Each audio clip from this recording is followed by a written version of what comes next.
So, Chapter 12, Bienfang and Pizza, Part 2. Part 1 was in Chapter 11. Oh. Okay. Instead of picking up the slice, hollow humanoid / Servant, Gottfried, Gottfried, looking kind of like Servant, jumped out of his seat to greet the doc. "Greetings, my friend," he announced as the door to the restaurant closed behind him. "We need to leave right away," he continued. "The psycho elite are on my tail, and we need to make like a tree and leave." Okay, pause for a sec. For those people out there, we should tell them this is a real person. Right. Yep. This is what Taken he off. has said. Yeah, it is. Well, not like the make like a tree and leave. Just the psycho elite. Yeah. And just the doc. Right. Yep. Funny. You'll see more things. Its signaled to the server to pack up its pizza and to did... pack up pizza. He- To pack up pizza. His... Because you think there's nothing to wrong pack with it. up You read his- it and just like let it go. To How pack do you do up that? its pizza. Oh, because you read it wrong and I read just it wrong. accepted that how you read it sounded good anyhow. I figured. And pack up its pizza and did the universal signal of waving his... 1 second. Its pointing finger and thumb together in the air to say, "Bring me the check." Wait a second. Raising his pointing finger and thumb. Dear Lord. Got it. "There's no time for that," the doc continued. "We are not playing Inky Dinky Schnitzel House. We need to leave now." That's your voice for the doc. It's my voice for the doc. I think you can do so much better at impersonations than that. I've seen you actually. Okay, well, maybe when we narrate the book. That's kind of what you're doing now. As it got up, it pulled some bills out of its left pocket and dropped it on the table while sliding the pizza into its right pocket, slightly folded over. "Good thing for baggy pants," it thought as it walked through the door, proud that it conjured up the right clothes for this adventure. Author's note. Wow, that was a lot of its. Probably not going to do that too much. Scene change with a surprise. Or, do you have a response?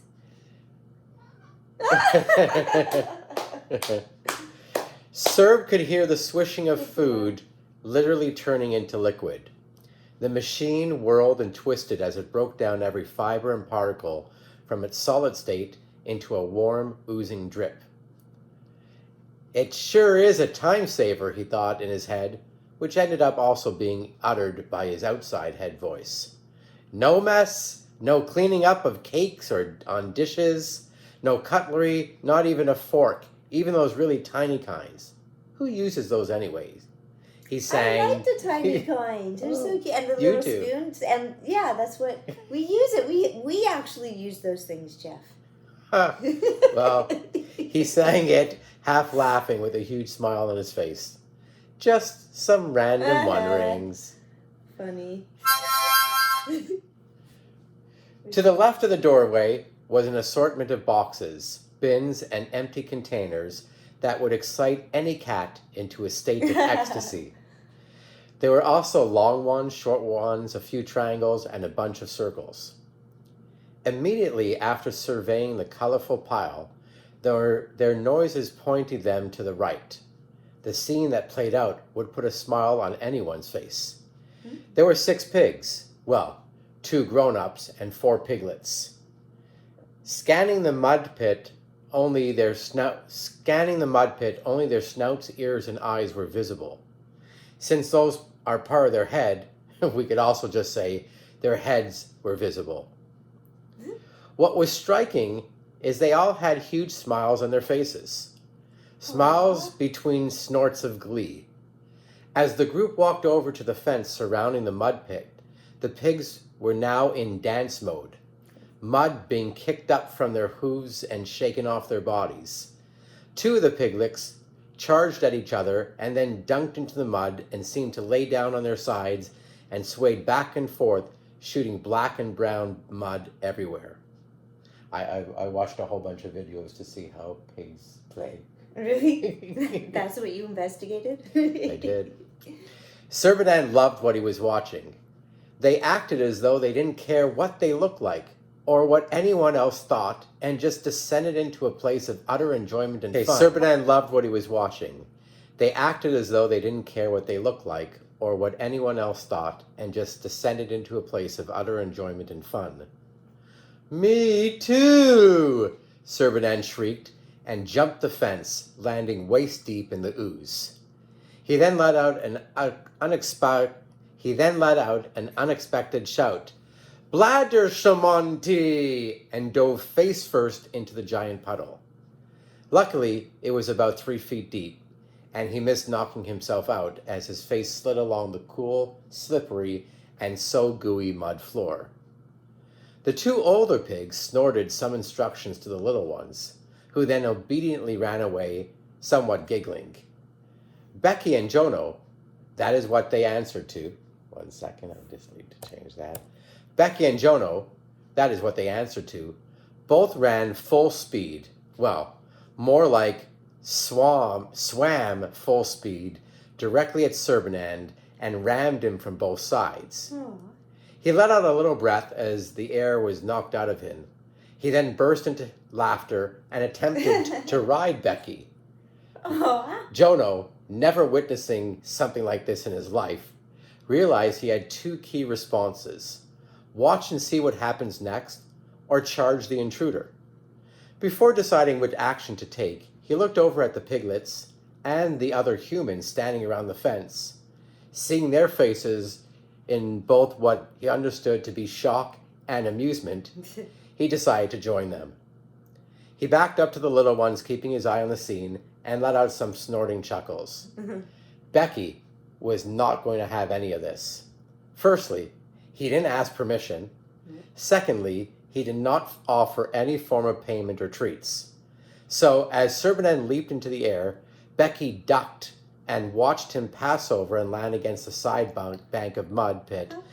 He then did what none of them expected. He continued to laugh and roll himself in the mess, feeling free and childlike. Chef Kevin also never witnessed anything like this either. He watched in amazement and got out his phone to video the experience. No one would believe him otherwise. Oh, by the way, I have something to tell you about Chef Kevin. I changed his name slightly. To? Chef Kev. Okay. Yeah, see, it sounds good. Chef Kev. Chef Kev Phew. also never witnessed something like this either. Wait, I'm so happy you like it. Yeah. I think that's one of the first times you didn't go, no. Okay, that's good. You're happy that I'm... It sounds good to you. Fine, yeah. Yeah, I am happy. You've learned. Chef Kev also never witnessed something like this either. He watched in amazement and got out his phone to video the experience. No one would believe him otherwise. "What is this stuff?" Servanan asked as he enjoyed the coolness on his body. "Mud," Arthur piped in. "It's a wet, soft, earthy matter. Normally it's a bit gritty and crumbly and moist and sticky in some spots."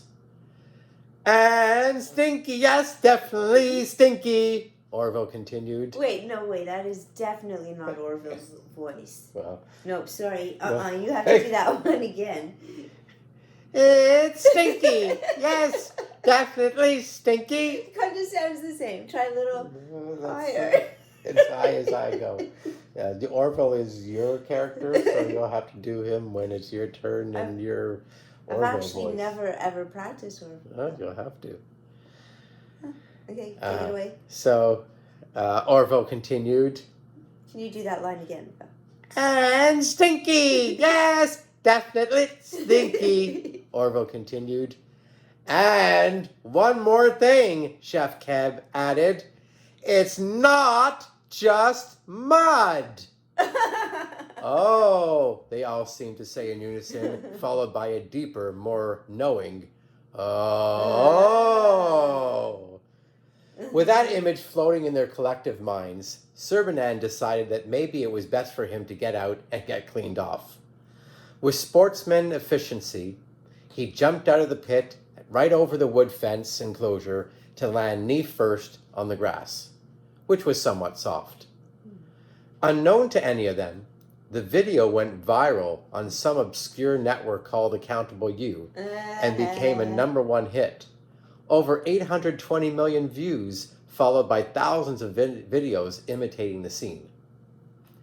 Serbanan was directed over to the outdoor shower and some fresh clothes that Chef Kev had on hand. The rest of them enjoyed a glass of structured water to re-energize, recharge, and revitalize. What's structured water? Well, the most powerful liquid that creatures of planet Earth can consume. As water travels through the Earth and comes into contact with various natural bodies, such as rocks and waterfalls, it becomes symmetrically structured in a sturdy and elaborate geometric shape. This reduces the surface tension, neutralizing toxins, increasing its hydration power, and most importantly, the memory held within the water is wiped clean.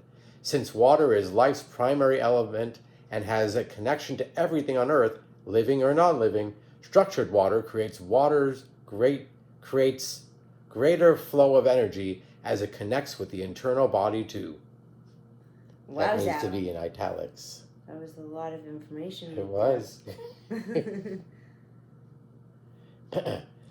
The whole experience reminded him of another adventure that he had with his childhood friends that also involved water.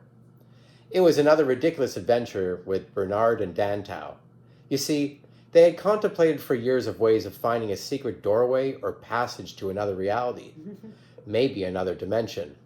But before that memory truly claimed Serbanan's attention, a memory of Jim's popped into his head. Normally, that would be really weird to experience someone else's memory. Would be kind of like watching a movie. However, since this one felt real, it was the story of Jim also trying to find a way into the magical land of Narnia, and he thought he found it.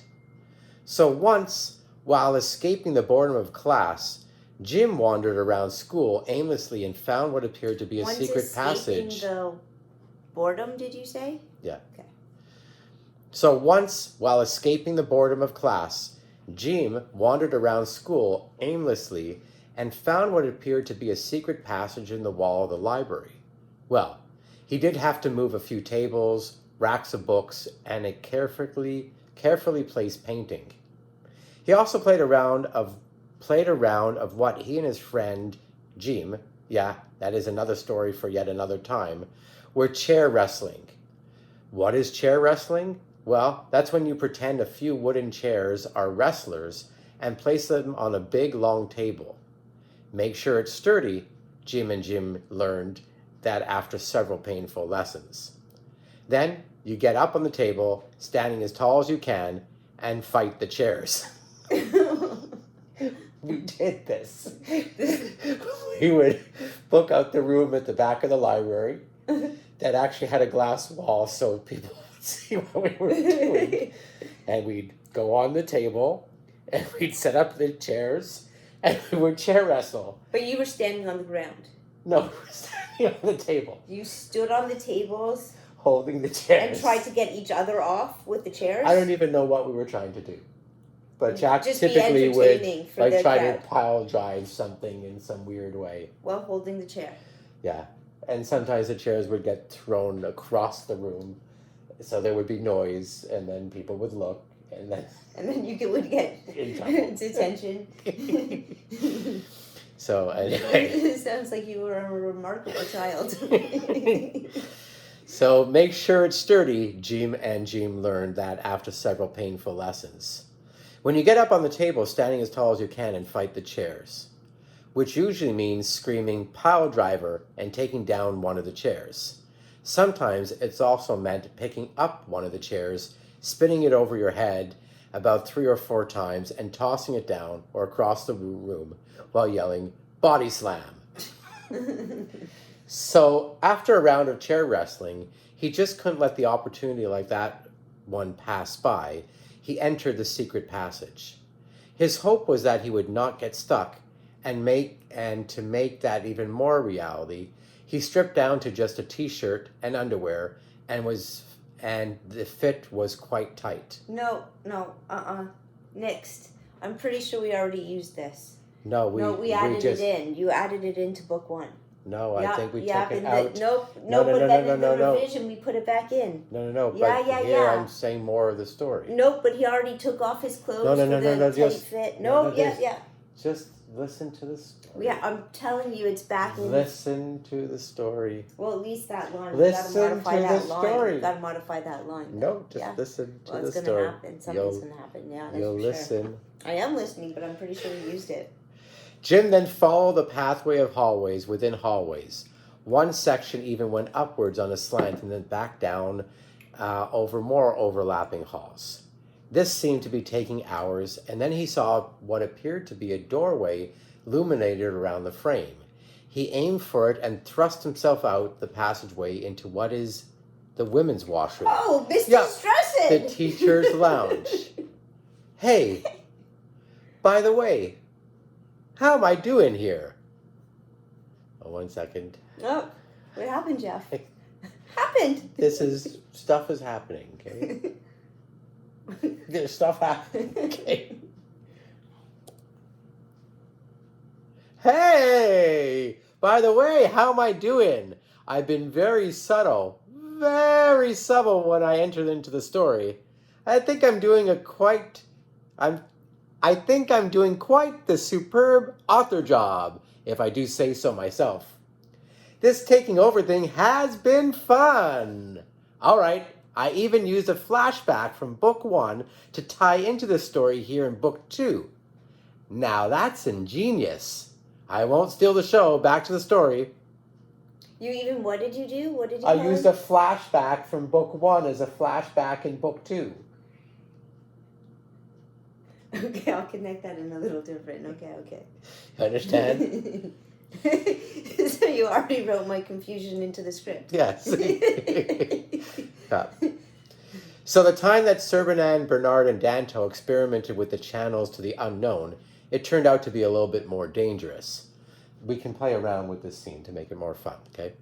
After a short ceremony and gathering in the clubhouse... What does that mean, to make it more fun? I don't know. We'll figure out. Well, you kind of have to know. Nothing. I don't have to say anything.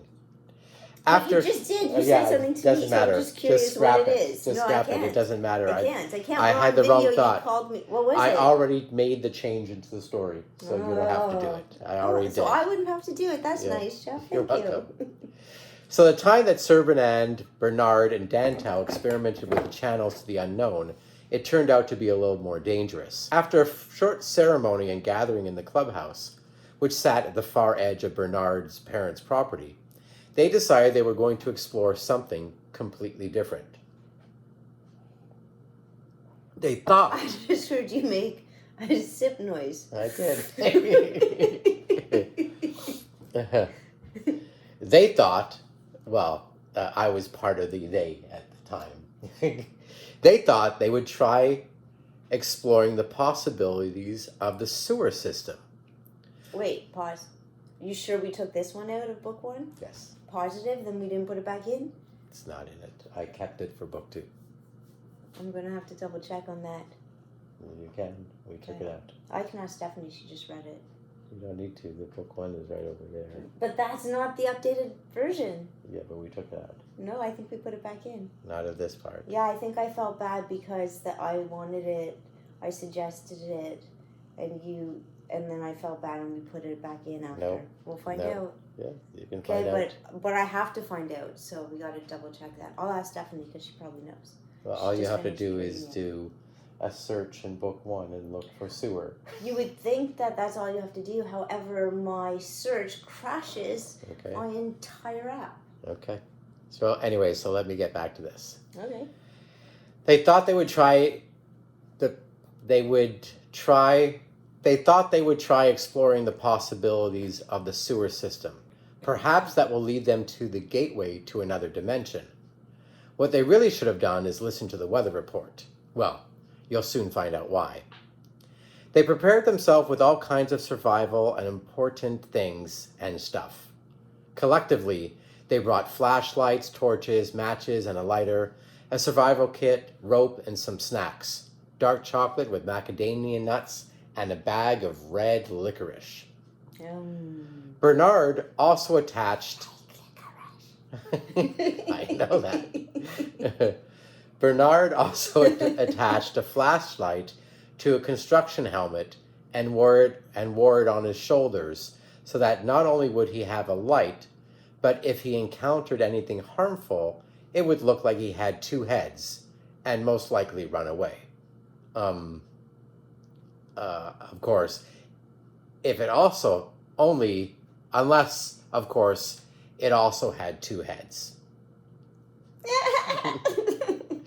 They all made their way down a rope ladder that they lowered along the muddy cliff. They tied it to a tree that seemed to be peeking over the overhang. One by one, they made their way down into the tunnel. As they walked deeper in, they started to hear the sounds of fast-moving water. Now, it could have been anything. However, in their minds, it was a strange waterfall that would whisk them away. To like a magical land. Magical land. So as they walked toward it, the water, which had always been about 1/4 of a foot high, started to rise. Fast. This did not refrain them from the quest to seek out the land of the underground waterfall. Looking back on the events of that day, Serbanan now realizes that an underground waterfall was not the most logical of possibilities. By the time they reached the sewer sprout, they were more than knee-deep in wet stuff, and the vibrations they heard turned out to be gallons and gallons of water rushing out of the storm drain directly above them. Yep, that was a huge rainstorm going on. Some say the biggest in over a Drockenshin. They convinced themselves that they had made a tremendous error in judgment, and it was time to leave.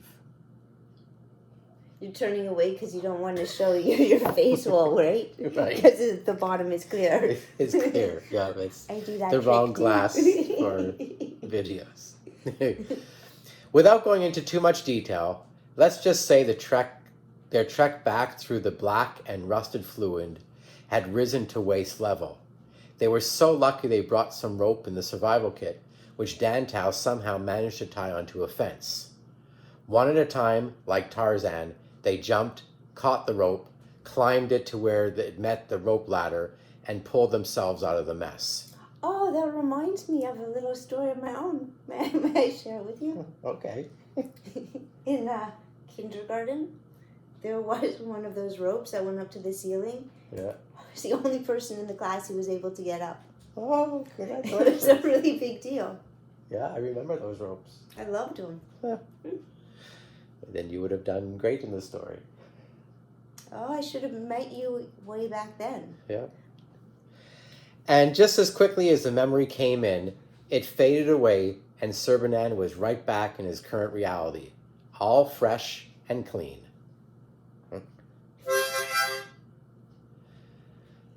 Godfrey was watching. Wait, just look. Her ears just perked up. Honey. Godfrey was watching. He watched Orville and Arthur watch Serbanan roll in the mud and poo with glee and laughter. He watched Serb watching the liquefier with excitement and anticipation.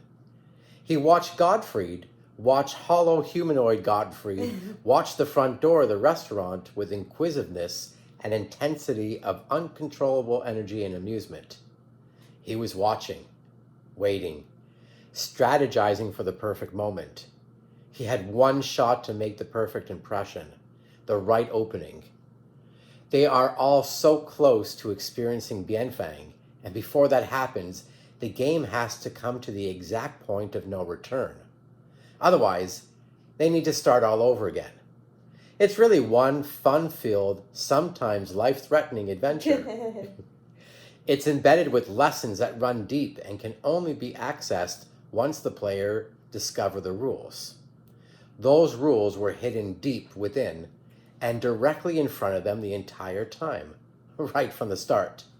Well, it would have to be, right? How can a game exist without rules? That would be total chaos.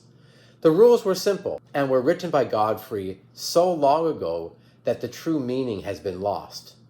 He wrote the 13 commandments with intention of making sure those who paid attention would have the most awesome time. That's good. 1. There is only one game. Life. Is that it? I don't know. 2. If you don't win your first time playing, you can restart again and again to infinity until you win. And again, and again, and again, and again, and again. There's many of those, yeah. 3. Advance past your senses to reach new levels of happiness. Advance past your senses. What do you mean by Beyond your 5 senses. that? Oh. 4. For clarity, tap into intuition, and by looking deeply and directly into each other's eyes and your own. Oh, let me guess. It's a couples connection thing, right? This we learned from the doc. 5. Simplicity is key. Just be logical. 6. Imagination is also key. Everything you can touch, taste, smell, hear, and feel comes from your imagination. The image you create defines your reality and your model of the world. Your thoughts become the things as the invisible creates the physical. 7.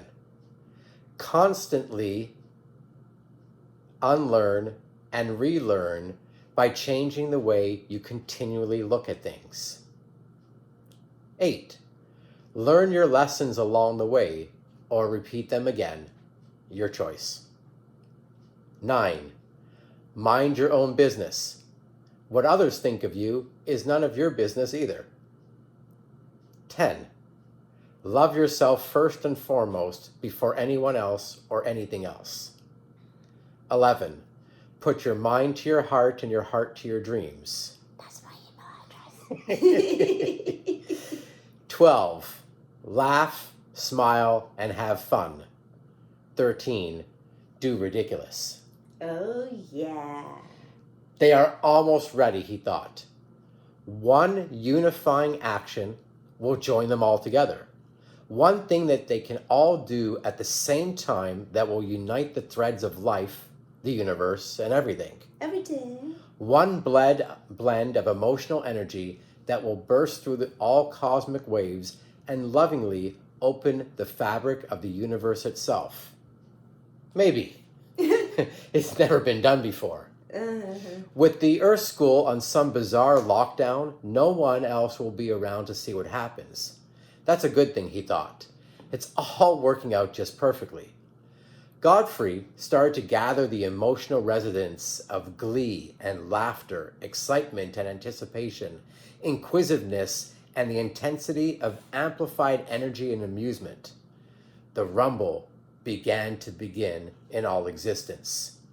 The tower in the forest also began to hum. You know, the one that looks like a tree? Subtle, yet still there. Subtle, yet still there. It's a Wi-Fi tower. Only the joggerbarks were said to have noticed it. It had such an impact that they decided to create an annual festival to celebrate the Great Rumble. So twice a year, the planet's inhabitants dress in silly costumes and sing tunes in exchange for treats from onlookers. The time... It is actually sang. They dressed in silly costumes and sing or sang. Oh, you're right. And sang. Okay. The time, well, if time exists at all, is now. Unless, of course, time is an illusion, which would mean so many different things. Thinker, right? Or maybe everything is happening right now. Well, let's just experience one mind-looping concept at a time. Okay. For now. The anticipation was building. Serb felt that although the chair he was nestled in was comfortable and designed to enjoy the liquid sensation as soon as it poured out of the contraption, he also thought it wasn't quite what he wanted. Aww. Sure, it was one of the most ergonomically shaped chairs, well, for his current style of body, and there was something missing. What was it, Jeff? Maybe his legs needed to be more propped up differently, or his neck needed to have more padding behind it. Maybe it needed to be massaged. Maybe. Something was off. Yeah. Hey, Free! He called out, softly at first. Who was that? Serb. Serb? And that's Serb's voice. Yeah. Isn't that kind of like the author's voice? It's kind of like me still. So maybe you should change it a little bit. Hey, Free! He called out, softly at first. It did feel strange to just blurt out her name and expect an immediate response. It, could be anywhere on the ship. He still didn't really know how big it truly was.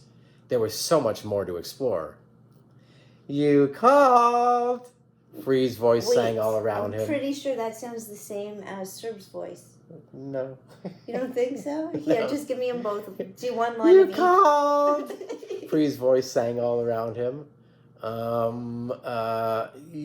Where are you? I'm here, there, and everywhere, her voice responded. Great. Yeah, well, I know the liquid explosion of amazingness is about to drop down, and I was thinking it might be an even more relaxing spot to enjoy it in. This chair, while so comfy, seems to be missing something. What? Like what? I don't know. That was my question too. Just something. And, well, when I eat pizza, I'm normally watching something on TV and, really taking in the experience. That's not actually what you're supposed to do. Anyway, it is. He shared, recalling the hours and hours he would sit binge-watching shows while slowly enjoying his pizza, protein smoothie, and other fun snacks. I know exactly what you'll enjoy. Just follow my voice, she trailed off, leaving just echoes in the chamber. I actually didn't hear you trail off. What about the food? What about the food mover? I think it's almost ready. I'll get it to you. Don't worry your little self. Everything will be extraordinary. Serb then jumped out of the chair and followed the low hum of her voice down the hallway to the left of the statue staring at him. He hadn't noticed it before, and it really was something to look at. Wait. Done. To the left of the statue staring at him. He hadn't noticed it before, and it really was something to look at. It was him. Well, Serbanand, sitting on a large caterpillar, smiling. Aw. He was wearing a magical cape of some sort. Well, it looked magical, probably because of the sparks and thunderbolts sewn into the pattern and fabric. At the base was just one word, Klosentorp. What you're looking at is Serbanand's trophy for winning the Supercrawl race. He was so proud of the win that he sat there until someone created a statue of him. It was a difficult race, as the goal was to be second last to pass the finish line. So it was right down to the exact second, and the crowd went wild when he flashed his cape and won the race. Wild. Keep walking this way, Free's voice invited him to follow. Did you not even notice that I You smashed that over, yeah. Yeah, my hand's okay, don't worry. I did feel it though, but it's happy. He passed a number of unmarked rooms, one rainbow-colored round doorway, and then found exactly what he was looking for. The Rancho Relaxo Visualization Room, also known... There's that restaurant, that's why you go, oh, look, it's Rancho Relaxo. That's right. Also known as the RRVR. This door is the one that seemed to be calling out to Serb. It was just around the corner from the games room. The pinball game he played, well, that played him too, was one of the most incredible experiences he's ever had. If it's anything like that, I'm going to have a blast, he thought. "This one," he called out. "That's what I thought. It's one of Sir Bernard's favorite for just chilling and leaving the rest of everything behind." The door had a thick wooden frame around it that seemed to offer a layer of padding and separation between the hallway and the inside. Sir pushed the door and entered the room that looked like it came out of some vintage era from back on Earth. It had both a musty and pleasant smell, and the energy was inviting, almost beckoning him into the space. This is a blend of Jack's basement, where we watch TV, and basement at Page. The first thing that stood out was the brown corduroy couch. It was 4 cushions wide, with plush padded comfort, seeming to call out, "Come sit here and chillax." Was that the one at Page? No. The armrest looked aged and worn, and that one wasn't comfortable, although the same color. Right. The armrest looked aged and worn, and also so comfortable. There was a crochet blanket that lived at the far side of the couch, which was partially bunched up at one end and partially carefully folded at the other, as if both sides wanted to display their dominance and opted to do their own thing. Mm-hmm. Across sat the brown coffee table, complete with glass-top surface, the kind that is sort of held onto the wood tabletop with a thin glue that unhinges itself whenever it has the desire to do so, which meant at any given time as much as an inch or two would be hanging off one side of the table, and it would sometimes rotate positions depending on what was placed on the surface. The glass had an extra unique aspect. It was sprinkled with small black circles of varying degrees and of small sizes, so you never knew fully if it was the design, some crumbs, or a bug. On the lower section of the table, swinging doors were mounted just under the glass overhang. They were filled with odds and ends, like ping pong balls, Etch-a-Sketch, a few marbles, and a box of Kleenex in the one on the left, and bug spray, magazines, and a few bobby pins on the right. Beside the couch sat a deep lime green chair. It reclined by pulling the wooden handle. It was plush and had deep patterned lines along the surface that stretched down to the interior, a space where crumbs tended to find their way and stayed.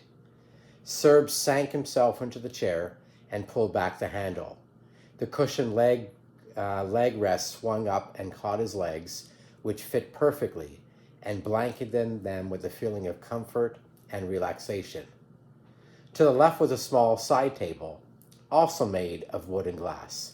It was octagon-shaped and was big enough to hold a huge drink and a plate of food, with still room for snacks.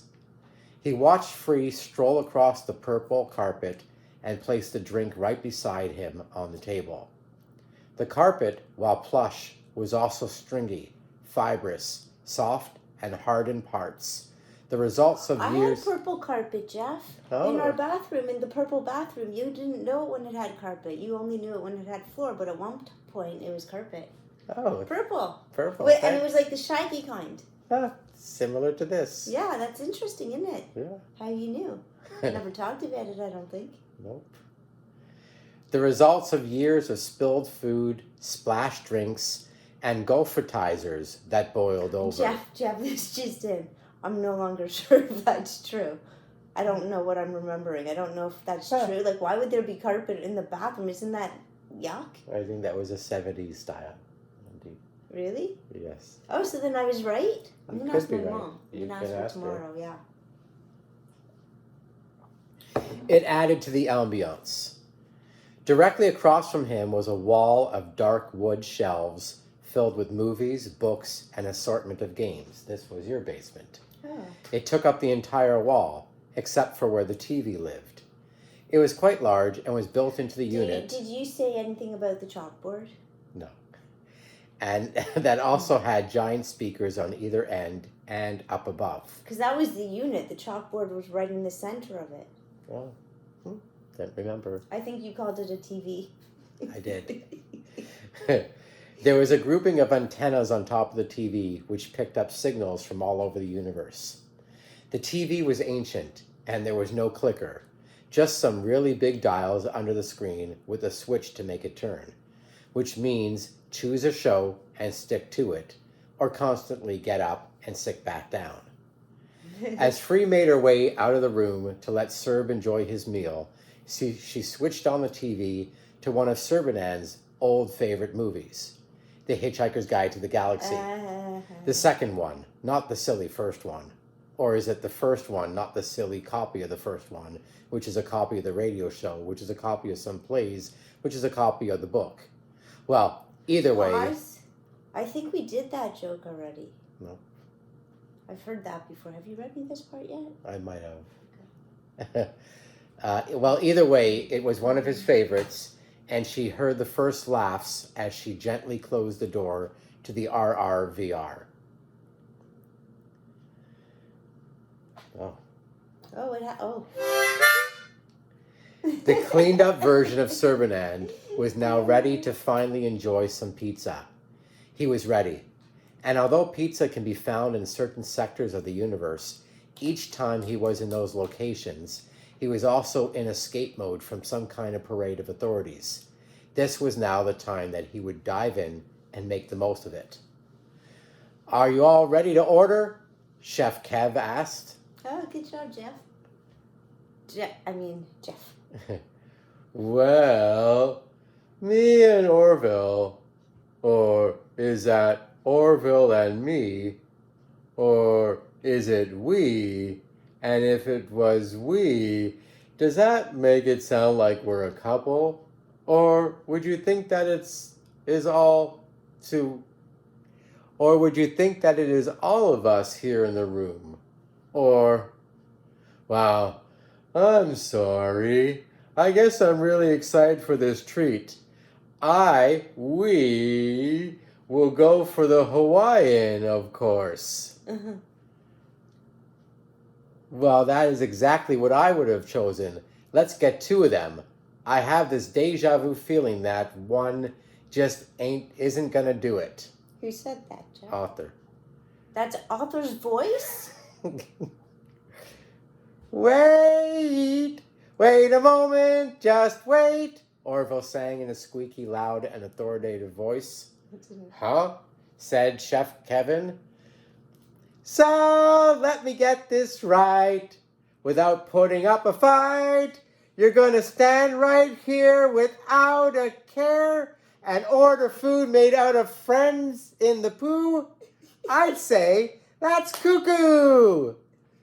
What? You mean the pigs are made into pizza? Serbanand asked while twisting his face in a series of ridiculous yet sincere expressions. Well, one of the main ingredients of a Hawaiian pizza is ham, which is a friendly way of saying pig, Author explained. Chef Kev, do you have an alternative? Absolutely. It seems like a lot of people have been... Absolutely. It seems like a lot of people have been asking. We take huge organic carrots, shred them into strips, cure them in a secret blend of spices, mix in an array of sauces, and then bake the suckers until they're both moist in the middle and crispy on the outside. You'll never know the difference, he shared with pride. Is it true? Do they have that there? No. Hey, since we're getting a healthier version of a Hawaiian pizza, do you have an alternative to cheese? For starters, he knows he has stood in this very spot before and ordered the best tasting pizza. He started to get fully absorbed in the energy and vibration that he is an author. The word that you used in the chapter before was perfect pizza. Okay, and? You said best. Well, the song was the best tasting Oh, you pizza. do remember that part? Might have changed a little bit in my version, but... The feeling of deja vu came back to him again. That knowing that there is some kind of convergence of dimensions or realities of existence that are melting together at the exact moment in time, if time is real, that is.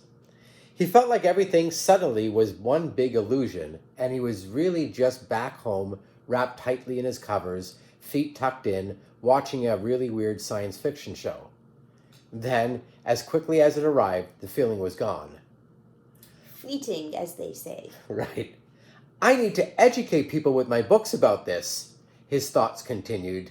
I need to do it in a way that they will remember, he blurted out loud, which got everyone staring at him. Your voice is the exact same for author and author, but it's not the same because you're Jeff with one F. The memories were flooding back in now, and he was ready to take back control of the story. Well, at least that's what he hoped. We have cheese made out of almond and cashews that feel and taste just like it. Wah, wah. I think this is the last scene. Pizza time! You guessed it. You guessed it. Some of you may have been like, come on already and get to it. It's been described in different styles, ingredients. There was even a full cast song about it. So let's just bring this to a climax then, shall we? Maybe even discover Ben Fang too. Finally! You promised that in book 1. Some may also say. Yup, I did. So, it began. As if connected by some invisible means, an energy that is beyond space and time, a vibration that syncs all within its frequency together. You see, the mind is predictive. It's like one supercomputer that is merely guiding people along a journey based on past experiences. However, there is a tiny, tiny opportunity to change that. There's a space between the thought and the action, about 200 thousandths of a millisecond, where freedom lies, where a choice can be made on how to respond. Freedom of choice. How to be or do. Only one caveat. What is it, Jeff? Tell us. You must be in the present moment, in the now, where there is no time or space or anything but that exact moment in time. Right now. Hollow humanoid Serbanan Gottfried, sitting comfortably on a wooden chair, AI version with its feet in the sand across from the dock, who is also resting in the... I need to emphasize this. So where there is no time or space or anything but that exact moment in time. Right now. Now. Hollow humanoid Serbanan Gottfried, sitting comfortably on a wooden chair, AI version with its feet in the sand across from the dock, who is also resting in the sand in a crab-like position. Just stretching out everything, and it feels out of this world, my friend, he shared. Serb, reclining in a super relaxing position, laughing out loud, and without another thought. Drinking the pickle juice? Oh no, that's honey. Free, standing in front of the food maker, pouring a little bit of the leftover pizza drink into a metallic cup. Serbanand, sitting outside in a yellow Muskoka chair, taking in the forest surroundings while Chef Kev places the pizza box on the wooden table. Orville, hovering midway between author and Serbanand. No, Serbanand. Still so confusing and so amusing, he sang out loud. Oh, good one. Confusing, amusing. You did well. Author, feeling something growing inside that was making him feel a bit woozy. Yup, that's when dizziness feels like it would be the best course of action, regardless of where you landed. Or having a slice of nourishment could also switch it all around quickly, he hoped. Godfrey, watching and waiting for the exact right moment to connect it all, to make his introduction and to deliver them into Bienfang. The doc, staring at the little book beside him, the one with the pages open to nothing, just empty space waiting to be filled. Oh, empty space waiting for the collective imagination to fill in. Empty space just on the brink of turning into something. Last How section. much more, Jeff? Last Let's section. Let's just look how much. Oh. Last section. Hollow humanoid Serbanan Gottfried. The cracker-like crust touched his lips as the waves crashed in front of him. Serb reached out and grabbed the glass with both hands and felt the cold glass against his lips. Free opened the liquid intake panel on the side of her leg. Serbanand opened his mouth wide as a slice made its way to his lips. Orville perfectly flew under Serbanand's hand and was watching the first bit of crust-covered yumminess fall through the air. Arthur slid his lips, teeth, and tongue back, accepting the food instead of falling down. What did he do with his teeth, tongue, and lips? Godfrey, it's time! It's time! It's time, he sang. Each took a bite.